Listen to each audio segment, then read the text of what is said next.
আজি মই আমগুৰি সমষ্টি বা আমগুৰি বাগানত আহিছিলোঁ, নাজিৰা সমষ্টিৰ আৰু বাকী জেগাবিলাকতো গৈছিলোঁ। ইয়াতে ৰাইজে বিচাৰিছে যে তেওঁলোকক ঘৰখিনি বেলেগ এটা জেগালৈকে লৈ যাবৰ কাৰণে আমি মেনেজাৰৰ লগত কথা পাতি এইটো ব্যৱস্থা কৰি দিম আৰু ঘৰখিনি বনাবৰ বাবেও তেওঁলোকক আমি পুঁজি যোগান ধৰিম। বিদ্যালয় 10 তাৰিখৰ পৰা খুলিব, কিন্তু হয়তো গোটেইখিনি নোৱাৰিব। অকণমান আমি বেলেগ ব্যৱস্থা কৰিব লাগিব, DCয়ে চিন্তা কৰিব।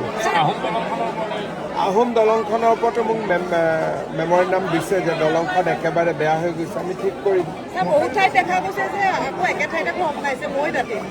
চব সকলো মানুহৰ সকলো মানুহৰতো মাটি নাই, কিন্তু ইয়াত এটা সুবিধা আছে, এটলিষ্ট বাগানৰ পৰা আমি মাটিখিনি ল'ব পাৰিম। মথাউৰিটো মই কিমান কিলোমিটাৰ কি কথাটো নাজানো, কিন্তু ৰাইজে দাবী দিছে, মই ডেফিনেটলি ইঞ্জিনিয়াৰক পঠাই চাই ল'ম। বানপীড়িত সাংবাদিক ঠিক আছে, আপোনালোকৰ কাৰণে চাই দিম কি কৰিব পাৰোঁ।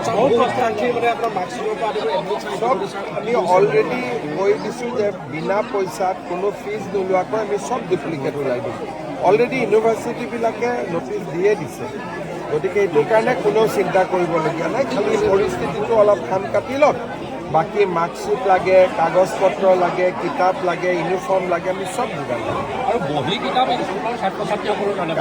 আমি অলৰেডি কৈছোঁৱে যে হায়াৰ ছেকেণ্ডেৰী ষ্টুডেণ্টৰ কাৰণে 1000 টকা, ডিগ্ৰীৰ কাৰণে 3000, পষ্ট গ্ৰেজুৱেটৰ কাৰণে 5000 টকা অহাকালি আমি ৰিলিজ কৰি দিম, যাতে কিতাপ পত্ৰ বহি কাগজ কিনিব পাৰে আৰু বিনামূলীয়া কিতাপ ইতিমধ্যে আহি পাইছে। 18,000 একাউণ্টত সোমোৱা নাই, একাউণ্টৰ খেলি মেলি থকাৰ কাৰণে এতিয়া ডিচিসকলে বহি ঠিক কৰি আছে। 18,000 একাউণ্টত মানে মানুহৰ যিহেতু কাগজ পত্ৰ গ'ল, একাউণ্ট নম্বৰবিলাক কোনোবাই 0টো ভুল কৰি দিছে, কোনোবাই 1টো ভুল কৰি দিছে, 18,000 পৰিয়ালে পোৱা নাই। তাৰ এতিয়া চেষ্টা কৰি আছে কাৰেক্ট কৰাৰ কাৰণে, নহ'লে আমি ড্ৰাফ্ট বা চেক দি দিম। আপোনালোকে ময়ূৰক কৈ দিব, মই গোটেই সহায় কৰি দিম।